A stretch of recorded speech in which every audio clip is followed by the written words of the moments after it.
imperio conocido como la Unión Soviética parecía no tener fin.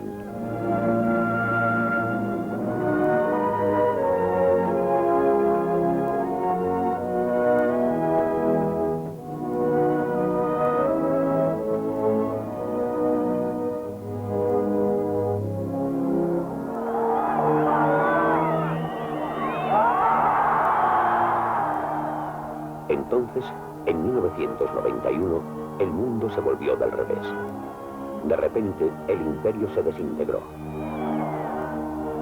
Y el rígido orden del comunismo fue pronto sustituido por la confusión y la inseguridad.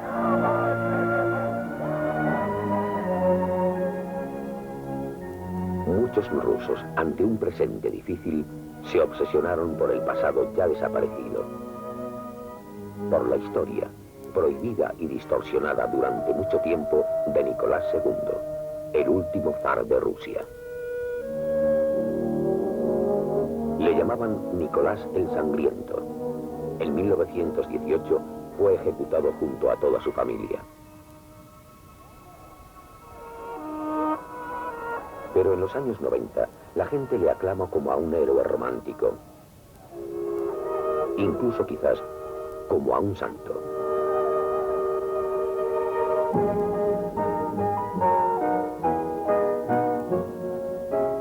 Cuadros, fotos y antiguas películas guardadas durante largo tiempo en los archivos oficiales. Los rusos las desenterraron, desempolvaron, renovaron y retocaron.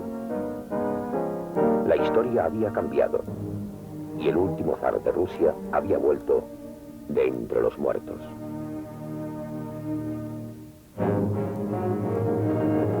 El último zar.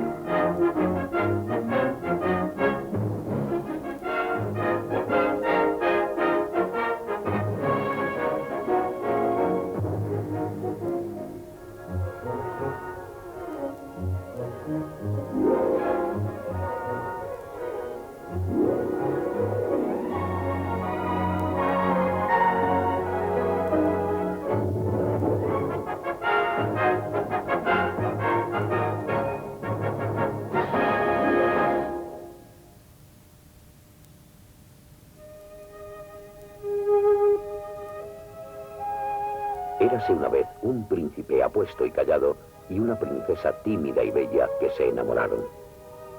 Se llamaban Nicolás y Alejandra. Ella era de Alemania. La familia de Nicolás, los Romanov, habían gobernado Rusia durante casi 3 siglos y ahora él era el heredero al trono.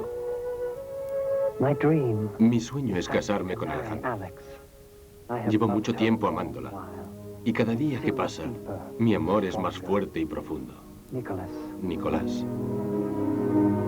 Su abuela, la reina Victoria, escribió: es imposible que la gentil y sencilla Alejandra llegue a ser la gran emperatriz de Rusia. Pero se casaron y todos los datos apuntan a que Nicolás y Alejandra se amaron el uno al otro hasta el día en que ambos murieron. Cuando esta vida termine, nos encontraremos en otro mundo. Te quiero. Y digo esas 2 palabras con toda mi alma, Alejandra.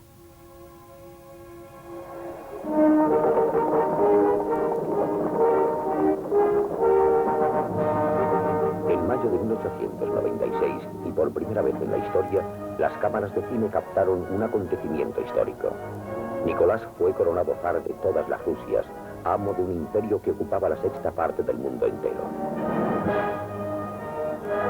El ritual duró 5 horas y parecía conmemorar una época extinguida, una época en la que los gobernantes absolutos reinaban en Europa, una época de gran esplendor para emperadores y reyes y de un sufrimiento indescriptible para casi todos los demás.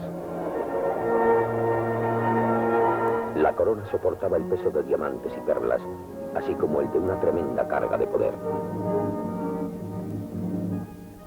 No estoy preparado para ser zar. Nunca quise serlo. No sé nada sobre el arte de gobernar.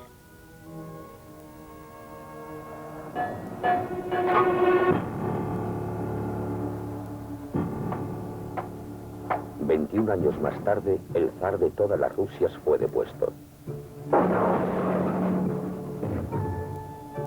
Los comunistas subieron al poder y con el resurgir del hombre corriente erradicaron los símbolos de la realeza. Demolieron el pasado, borraron la historia, para después reescribirla.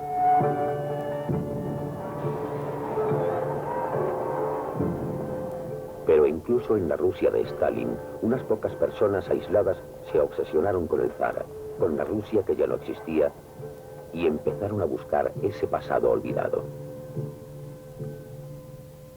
Una de esas personas era Edward Radzinsky. Cuando todavía era un niño, su padre le había enseñado un libro mágico.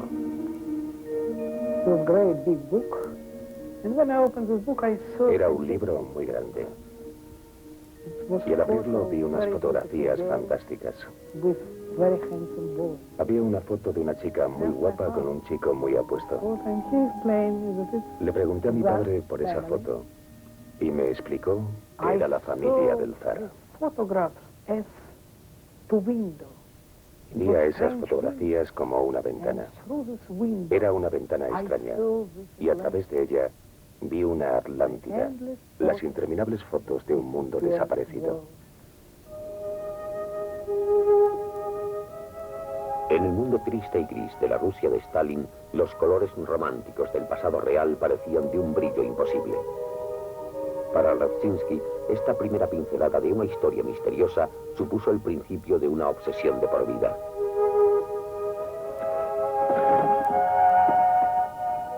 En los años 60 emprendió una búsqueda secreta: encontrar la verdadera historia del asesino del zar.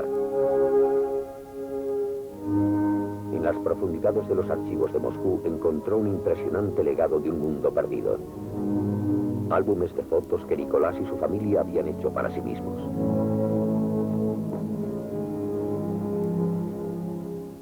Los álbumes hablaban de palacios y yates, de grandeza pública y placeres privados. Radzinsky había dado con una mirilla por la que observar las vidas íntimas de la realeza. Pero los álbumes permanecerían encerrados en los archivos durante otros 30 años, prohibidos hasta ahora.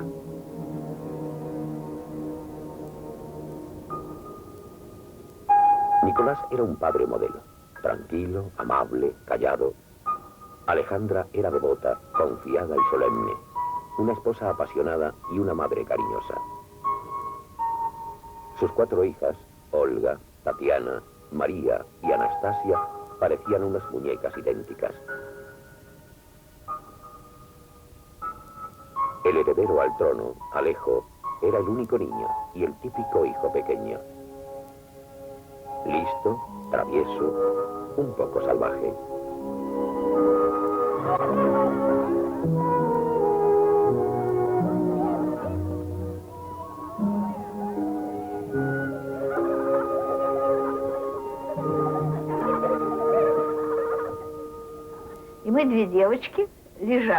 Nos sentábamos en las ventanas y esperábamos a que pasasen a caballo. Siempre les saludábamos con la mano. Vera Seviankovskaya es una de las pocas que todavía recuerda a la familia real. Su padre era criado del zar. Las niñas iban siempre con unos vestidos preciosos. Nos veían y sonreían.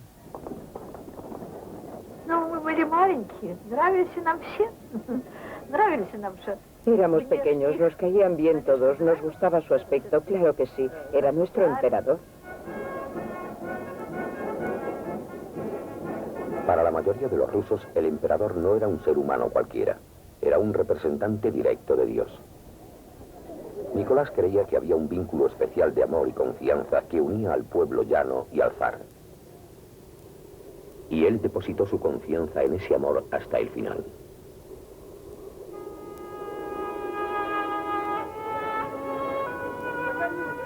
En público, el zar tenía que mostrarse digno. En privado, podía relajarse y la cámara era su juguete preferido.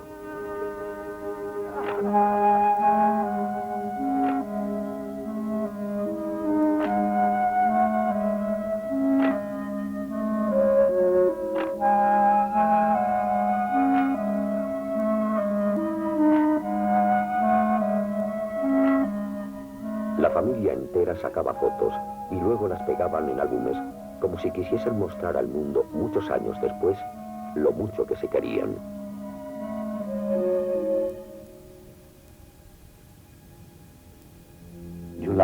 Julio de 1918.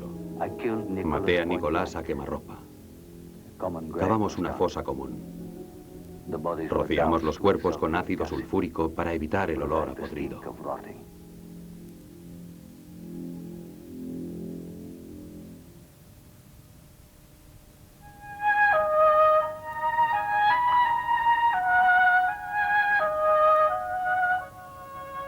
El centro y símbolo del invencible poder del zar era San Petersburgo, la ciudad que Pedro el Grande había construido de la nada, apilando toneladas de piedra sobre las yermas marismas.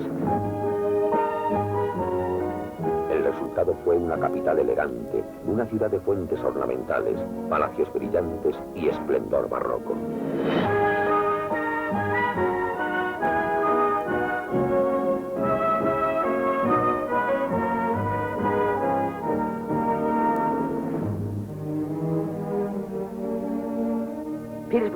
San Petersburgo era sin duda la ciudad más emocionante, maravillosa y elegante donde vivir, y yo hubiese dado cualquier cosa por vivir allí, por ser una mosca en una pared, por verlo como era en aquella época. El Palacio de Invierno era un marco ideal para aquellos bailes. Tenían salones lo bastante grandes como para albergar a 5.000 parejas de bailarines.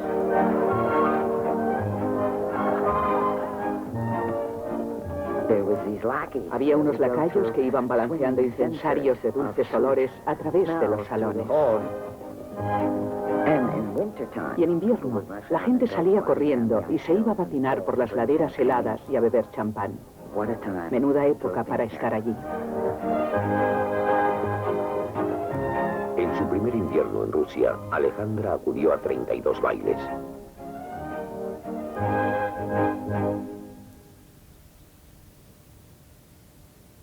Pero la emperatriz nunca se encontró a gusto en los círculos sociales.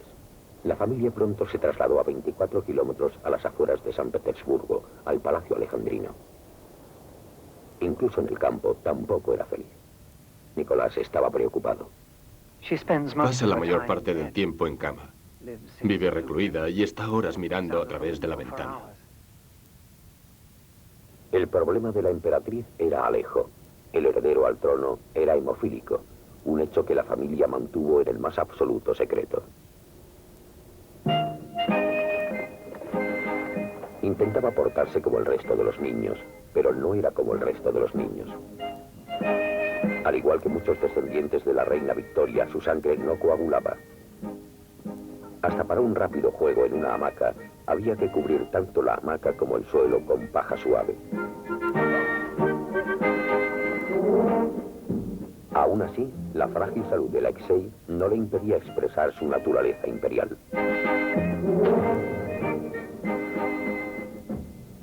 La princesa Vera, de Rusia, jugaba a menudo con sus primos reales en los albores del siglo XX.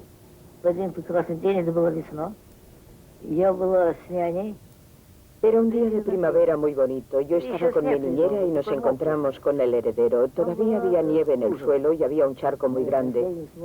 Así que el heredero miró al charco y a mí y de repente me dijo: Vera, adentro. No me hizo falta que me dijese más. Me tiré directamente al charco. Mientras la familia jugaba en su parque imperial, el descontento empezaba a bullir por debajo. En 1902, León Tolstoy, uno de los escritores más grandes de la historia, escribió al zar: No quisiera morir sin deciros lo que opino de vuestras acciones. Las cárceles están llenas de personas condenadas por motivos políticos. Habéis enviado tropas para disparar contra el pueblo a todas las ciudades, y los campesinos son más pobres cada año que pasa. El hambre se ha convertido en un fenómeno normal. Rusia se estaba desintegrando.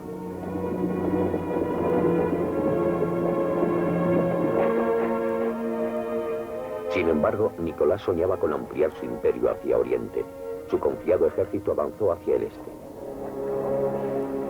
Pero Japón les infligió rápidamente una serie de impactantes derrotas.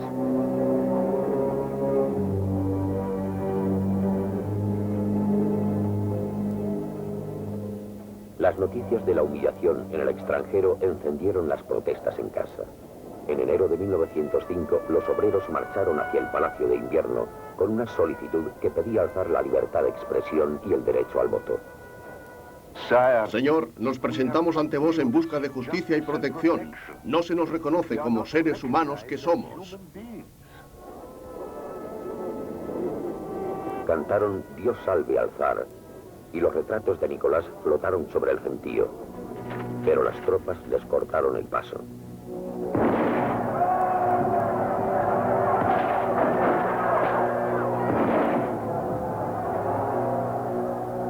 Algunos dicen que hubo 200 muertos, otros dicen que fueron 1000.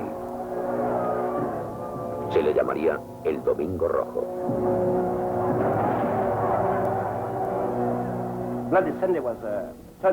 El Domingo Rojo fue un punto de inflexión en la relación entre el zar y su pueblo.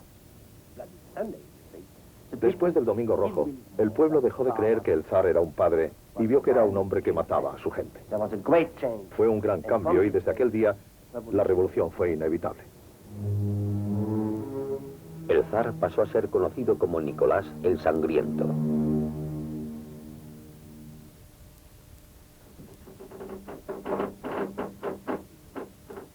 Ahora, Geli Ryabov escribe populares historias de detectives, pero en los años 60 era un detective de verdad.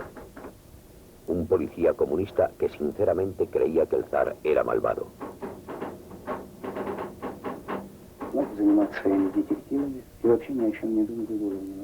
Podría escribir mis historias de detectives, vivir mi vida sin preocuparme por nada, pero a veces si miramos hacia atrás, encontramos una herida. Algo que cuando encuentra su camino hasta el corazón, se queda ahí para siempre.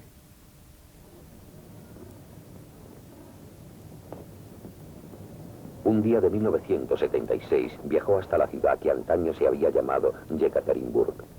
Pronto encontró la casa en la que asesinaron al zar. Ryabov bajó las escaleras hasta un medio sótano muy siniestro. Una habitación pequeña y silenciosa que en su día había contemplado sangre y muerte. Me produjo una impresión tremenda. Solo imaginarme que en aquel suelo había habido gente cayendo ensangrentada, gritando. Allí los mataron. No sé. Creo que hasta el propio Satán hubiese cambiado después de visitar aquel lugar. Yo cambié. Decidí que tenía que encontrar los restos del zar.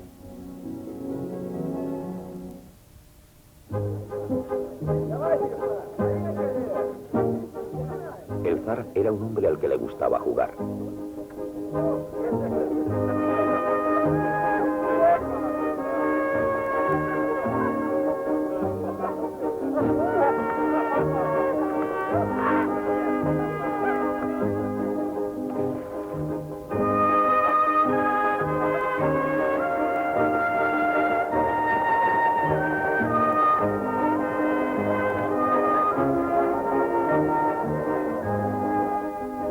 No le gustaba gobernar. A Nicolás no le gustaba nada estar con sus ministros porque le resultaba aburrido. Prefería ir de caza. La caza era su pasión número uno. Un día se le olvidó acudir ante sus ministros y su criado le dijo: Señor, por favor, no olvidéis vuestro deber. Mi deber es ir de caza porque esto es lo que me gusta. Pero el Domingo Rojo disparó las manifestaciones y las huelgas. A finales de 1905, el país estaba paralizado. Mi querida y dulce mamá, mis plegarias por ti tendrán un fervor especial en estas fiestas. Aquí se vive tan bien. Gracias a Dios que el levantamiento ha sido aplastado. Tras los disturbios vino la represión. Más de 5.000 izquierdistas fueron condenados a muerte. Miles más fueron enviados a realizar trabajos forzados en Siberia. Les Rasgon, nacido en 1908, se crió bajo el reinado del zar. Pronto pasó a ser un acérrimo defensor de la revolución.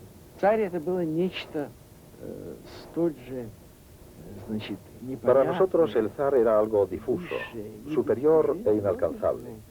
Algo así como Dios. Nadie pensó nunca que él era el responsable de lo que ocurría. Pero yo creo que el zar era el responsable absoluto de lo que ocurría. Ni uno solo de los zares rusos había causado tanto mal ni matado a tanta gente como él. Pero Nicolás estaba convencido de que el pueblo le quería. El zar era prisionero de su imaginación. Un colectivo que sí quería al zar era un clan de feroces jinetes llamados cosacos.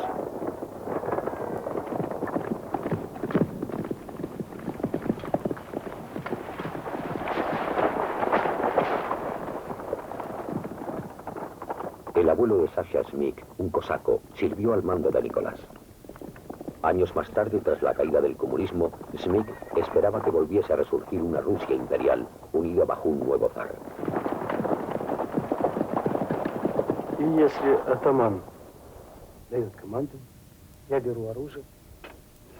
Si mi jefe me da una orden, cojo mi arma, una espada, y hago lo que él me ordena. Eso fue lo que le enseñaron a mi abuelo. Estaba dispuesto a morir por el zar. Estaba dispuesto a matar a todo enemigo del zar. Eso es lo que significa ser cosaco.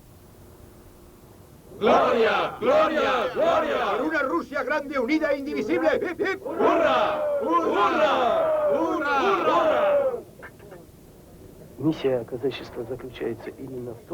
La misión de un cosaco es guiar a los hombres por el sendero de la gloria, hasta el renacimiento de la Rusia imperial. Debemos ser los primeros. Todo el mundo nos seguirá. Quiera comenzar la celebración con un recuerdo hacia nuestro difunto emperador Nicolás II.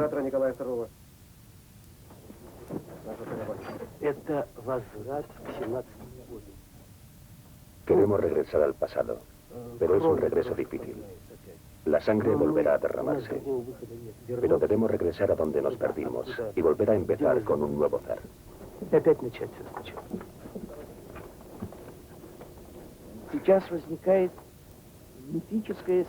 Algunas personas de nuestra cultura están creando una imagen completamente mítica de cómo vivía el pueblo en la Rusia zarista.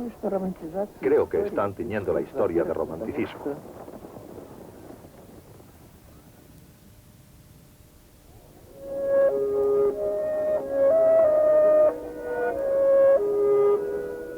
Para Nicolás, ser zar significaba ceremonias y tradiciones, no discusiones. No soportaba estar con gente más inteligente que él, más ingeniosa, porque no sabía qué decir. Por ejemplo, cuando tenía una recepción, nunca se quedaba con los invitados porque no tenía nada que decir. No tenía ni idea de nada.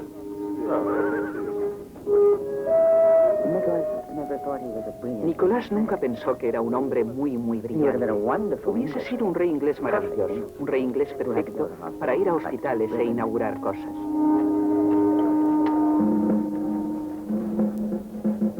Nicolás presidió innumerables desfiles militares.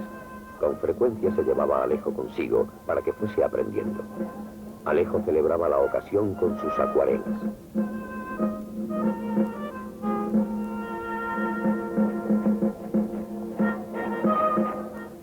El heredero disfrutaba inmensamente de la pompa y la ceremonia, igual que Nicolás.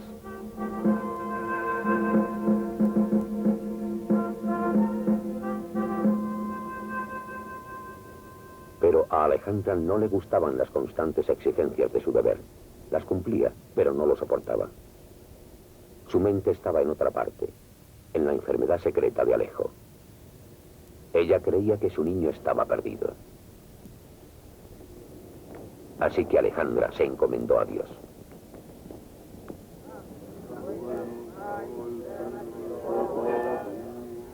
La familia se reservó una capilla privada de la catedral de Fedorovsky para que la emperatriz pudiese acudir a adorar y rezar sin ser molestada. Al parecer, sus plegarias recibieron respuesta. Un día, Nicolás escribió en su diario: Hemos conocido a un hombre de Dios, Grigori Rasputin.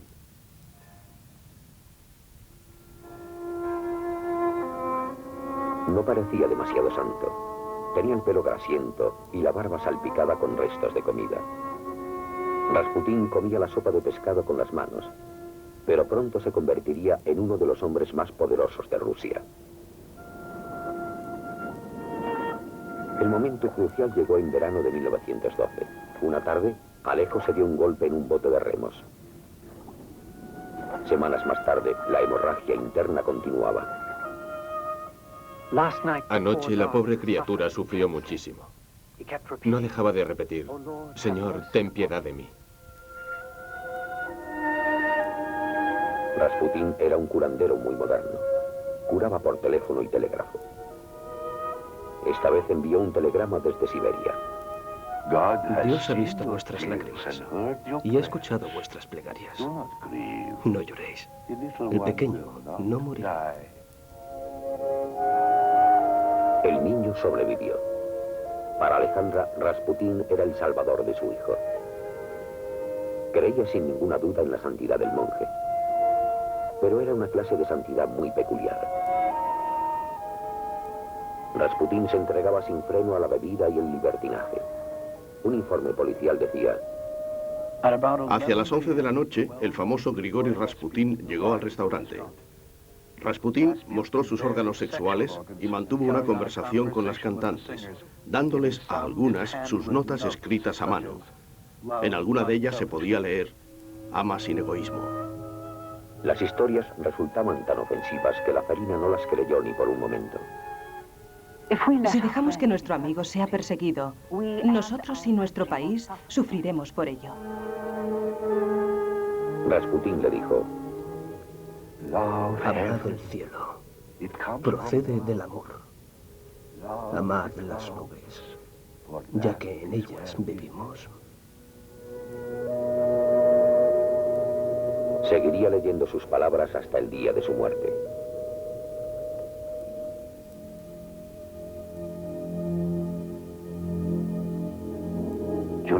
Julio de 1918. Todas las niñas llevaban una foto de Rasputín alrededor del cuello. Metimos los cadáveres en un agujero. No quedó ningún rastro. Todo permanecerá en secreto.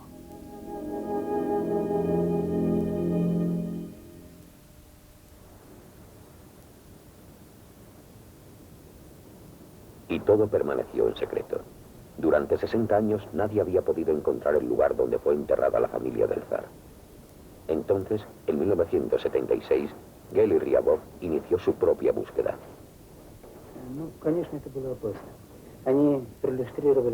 Claro que fue peligroso. Censuraban mis cartas, pinchaban mis conversaciones telefónicas. A veces me seguían. Con gran esmero, Ryabov reunió las piezas del puzzle. Piezas de mapas, notas, viejas fotos recuperadas de los archivos. Al fin le entregaron un informe secreto escrito por el hombre que había dirigido la ejecución. Describía el entierro con todo detalle y guió a Geli y a su equipo hasta el lugar preciso.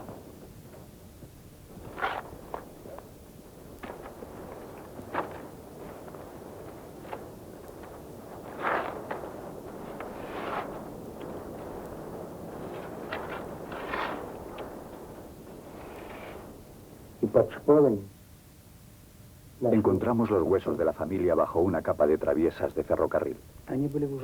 Estaban en unas condiciones horribles. Todos se quedaron impresionados. Algunos vomitaron. Eran huesos verdinegros. Los cráneos estaban hechos pedazos. Los huesos de la cara estaban partidos. Los golpes de los rifles les habían destrozado la cara. Fue horrible. Realmente horrible. Ryabov se llevó 2 cráneos a Moscú con la esperanza de identificarlos, pero ningún forense experto se atrevió a realizar las pruebas. Así que Ryabov devolvió los cráneos a su tumba, donde permanecerían ocultos durante otros 11 años.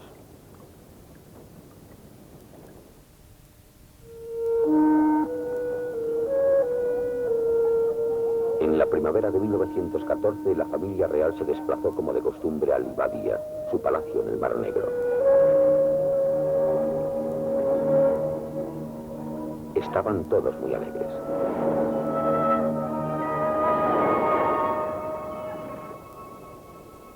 Anastasia estaba cautivada por la magia de la fotografía. Se fotografiaba en un espejo, tumbada sobre una barra oculta para parecer que levitaba. Corría el año 1914. Aquel sería su último año de felicidad. Un verano cálido y tempranero que no acababa nunca en las fotografías. En la vida real, el verano se acabó de golpe. En agosto, Rusia entró en guerra contra Alemania y Austria.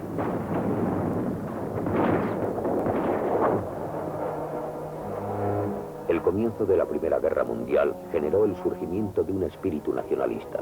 Las disensiones se olvidaron. En la plaza de Palacio, Nicolás y Alejandra salieron a su balcón. La inmensa muchedumbre coreó "Dios salve al zar". Nicolás se santiguó y lloró. Un magnífico impulso ha sacudido a toda Rusia. Desde el corazón de la patria rusa, envío a mis valientes guerreros mis más fervientes saludos. Dios está con nosotros. Pero Dios no ofreció una ayuda inmediata. Las pérdidas rusas resultaban abrumadoras.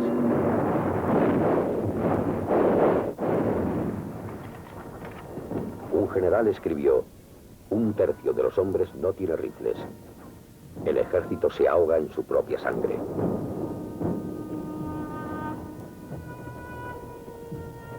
Tras un año de guerra y muerte, el zar tomó el mando del ejército en persona. Al partir hacia el frente, Nicolás y Alejandra sufrieron una dolorosa separación, casi por primera vez en 20 años de matrimonio. Mi amada esposa, cuando leo tus cartas, se me humedecen los ojos. No sé cómo hubiera podido resistirlo todo si Dios no te hubiese convertido en mi esposa. Amado mío, será una página gloriosa en tu reinado y en la historia rusa. Duerme bien, mi amor. Salvador de Rusia. Pero las pérdidas y los muertos seguían acumulándose. Y el propio zar se convirtió en símbolo de derrota, agonía y vergüenza.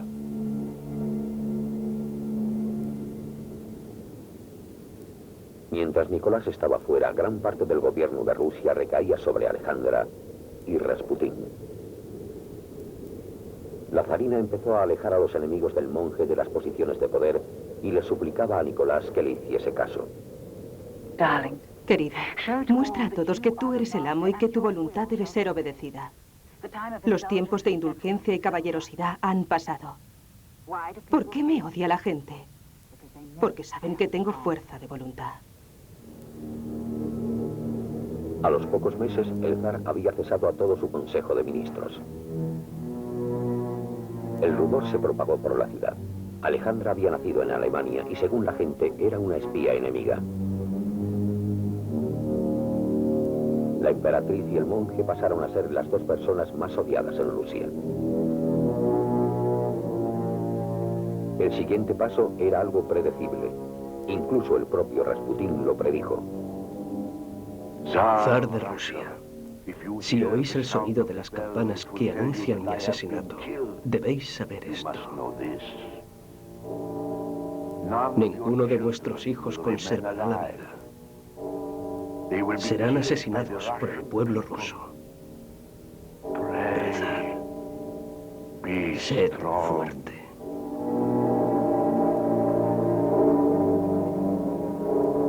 En diciembre de 1916, un grupo de altos nobles envenenó a Rasputín con cianuro. Le pegaron 3 tiros y lo tiraron al helado río Neva.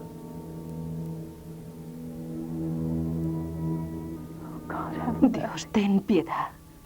La angustia es tremenda. Aquel fue el primer asesinato, pero vendrían más.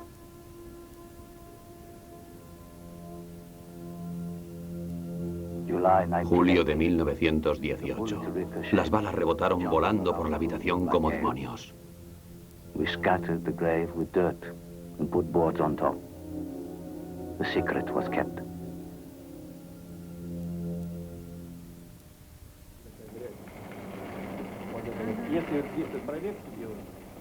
En julio de 1991, antes de la caída del comunismo, un cineasta llamado Sergei Miroshnichenko recibió una película impresionante.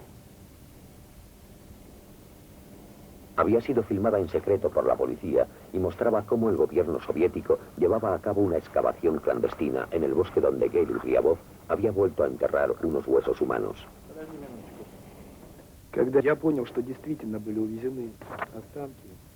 Cuando comprendí que se llevaban los huesos, me asusté mucho. Sentí como si hubiese sucedido algo horrible, como si nadie nunca pudiese llegar a saber la verdad sobre el asesinato. Y aunque no quería hacerlo, tenía que mostrar a la gente la verdad. Tenía que decirles que la excavación había tenido lugar, que había sucedido en secreto, y que el motivo por el que la habían hecho era desconocido. El momento escogido resultaba macabro. La fecha era el 16 de julio de 1991, el aniversario de la muerte de Nicolás. A 19 kilómetros de la excavación se estaba celebrando una ceremonia en el lugar del asesinato. Miroshnichenko decidió contarle al gentío lo que sabía. El comité regional está al mando de esto. Exigimos que nos digan dónde están los restos y cómo sucedió. Lo más horrible que ocurre ahora es que seguimos sin poder confiar en nadie. Esa tumba debería abrirse en presencia de público. No es momento de ocultar hechos. Pero mientras Sergei hablaba, los huesos estaban siendo empaquetados y robados en secreto. Volvían a ocultarnos la historia.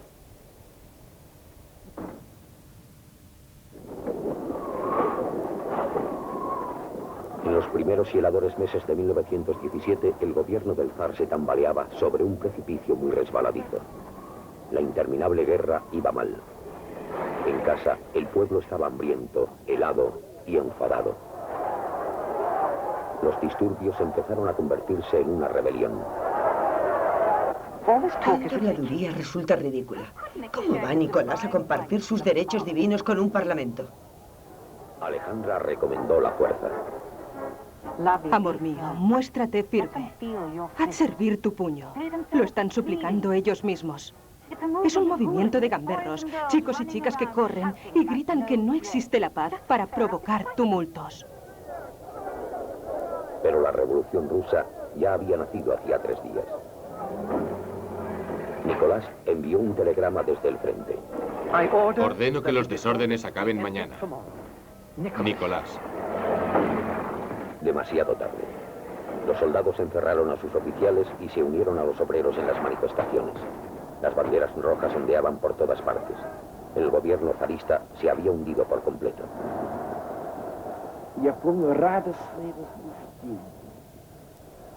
Recuerdo la excitación que había tras la caída del zar. Era una alegría universal compartida por todos los estratos de la población. Todo el mundo esperaba que fuese el inicio de una nueva era y que esta iba a ser mejor. Nicolás no tenía alternativa. El 2 de marzo de 1917 firmó un manifiesto en un vagón de tren en Pskov. Hemos admitido que lo mejor es abdicar del trono del Estado de Rusia. Que Dios nuestro Señor ayude a Rusia. Amor mío, alma de mi alma, cómo sangra mi corazón por ti. Abandono Pskov a la 1 de la madrugada con el corazón apesadumbrado. A mi alrededor solo veo traición, cobardía y engaño.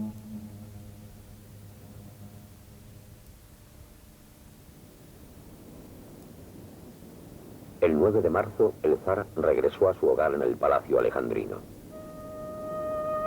La familia no podía salir del Parque Imperial, pero la vida no era desagradable.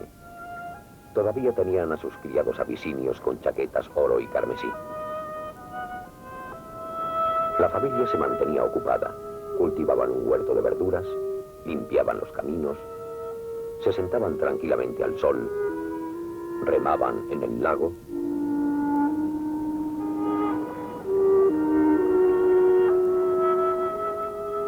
A medida que se deterioraba su salud, Alejandra se desahogaba contra su país de adopción.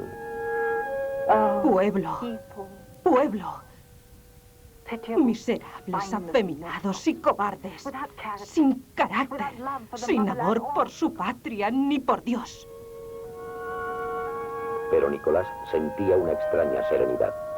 Ahora me sobra tiempo para leer y estar con los niños. Tras 23 años de odiosos deberes, por fin se encontraba en cierto modo libre.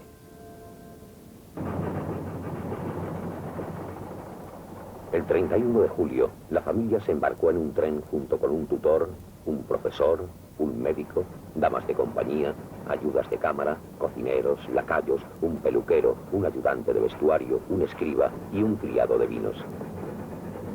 Esperaban poder ir a Inglaterra, pero el tren les llevó a Siberia.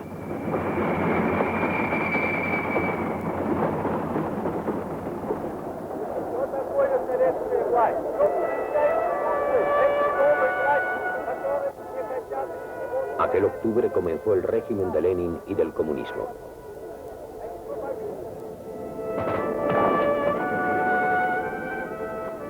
Pero pronto estallaron las peleas entre los rojos bolcheviques y los blancos monárquicos. La guerra civil despedazó al país entero. En abril de 1918, los comunistas trasladaron a la familia real a un enclave bolchevique llamado Yekaterinburg. Hace un día espléndido y cálido. Nos han conducido a la casa que habían preparado para nosotros. La casa de Ipatiev. La casa de Ipatiev había recibido un nombre siniestro. La casa del propósito especial. Nicolás y su familia ya no eran invitados. Eran prisioneros de verdad. Unos obreros han colocado rejas de hierro en nuestras ventanas.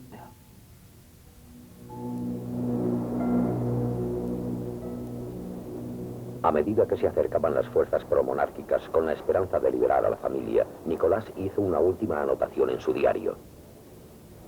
El tiempo es suave y agradable. No hay noticias del exterior. A última hora de la noche del 16 de julio, llegó un telegrama para el comandante de la casa de Ipatiev, Yakov Yurovsky. Los conduje escaleras abajo hasta el sótano.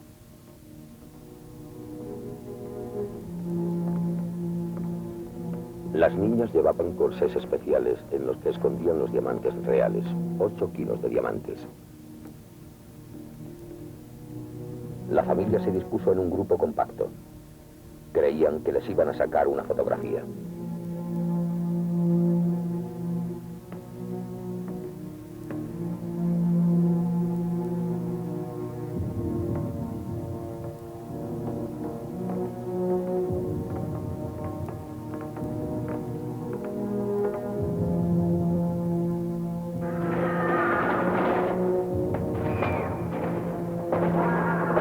Maté a Nicolás a quemarropa.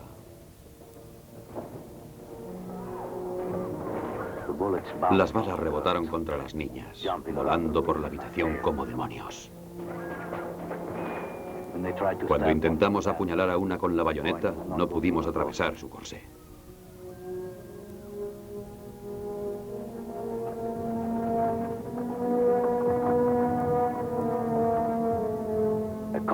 Cavamos una fosa común. Rociamos sus cuerpos con ácido sulfúrico para evitar el olor a podrido.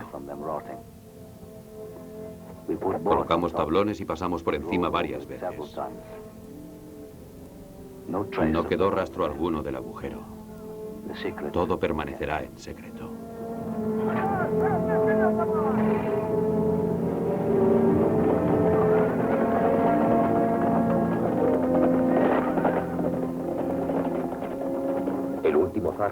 pronto entró en el territorio de las leyendas.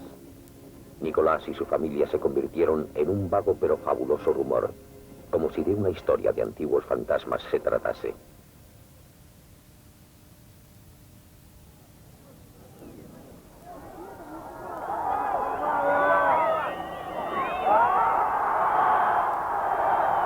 «73 años más tarde, en 1991, la Unión Soviética se hundió.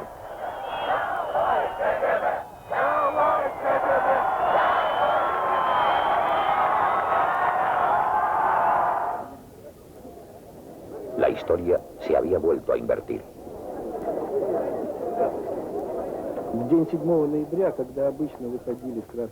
Vendían retratos del zar. Me pareció algo muy extraño y sorprendente. Era un 7 de noviembre, la fecha en que la gente solía manifestarse con banderas rojas. Solo que esta vez había muchos manifestantes a favor de la monarquía.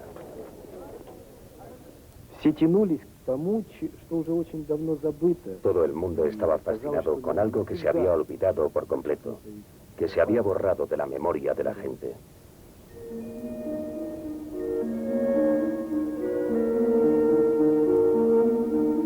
Tras el repentino desplome del sistema comunista, nada en Rusia parecía estable. Incluso el pasado estaba cambiando.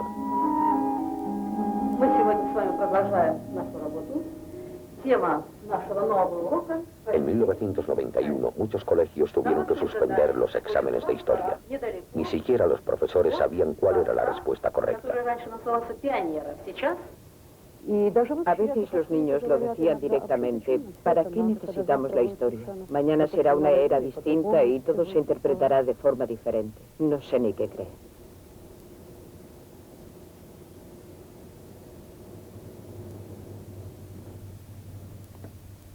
Aquel otoño, Miroshnichenko empezó a filmar a la gente que acudía junto a la cruz que señalaba el lugar de la muerte del zar.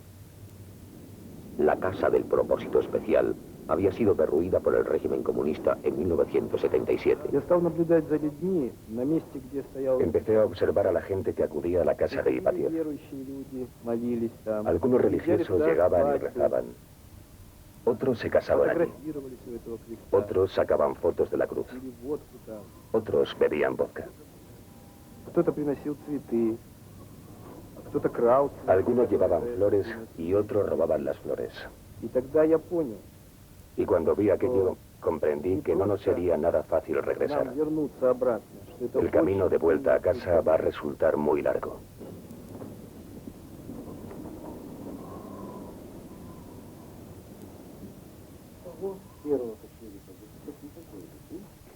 Miroshnichenko filmó cómo unos forenses expertos examinaban los huesos. Con la nueva apertura de Rusia, al fin se pudieron analizar los huesos. Los análisis fueron concluyentes. Ahí estaban el zar y la mayoría de su familia, incluida Anastasia. Entonces surgió la pregunta: ¿qué hacer con estos huesos reales? Y lo que se hizo fue nada.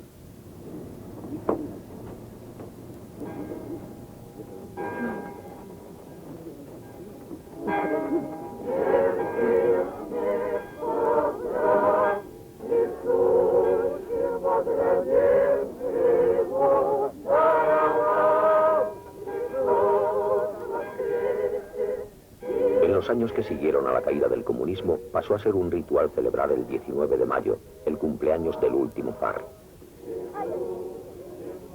En la catedral de Fedorovsky se levantó un busto de Nicolás II, el primero del zar en Rusia desde su muerte.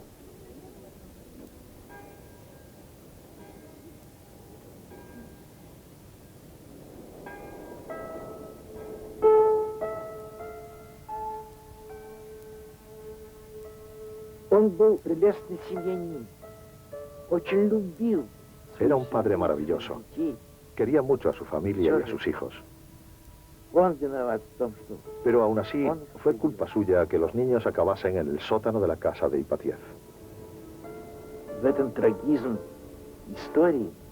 Esa es la tragedia de la historia y la tragedia humana de Nicolás II.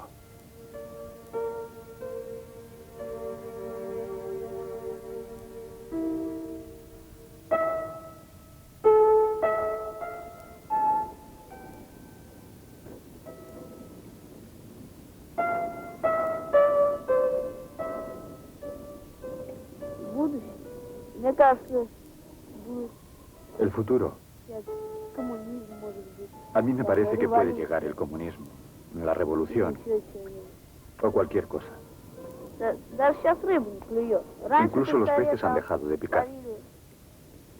En los viejos tiempos, cuando el zar vivía, solían pescar solo con un palo y un anzuelo, solo con un trozo de madera, y en aquella época los peces picaban.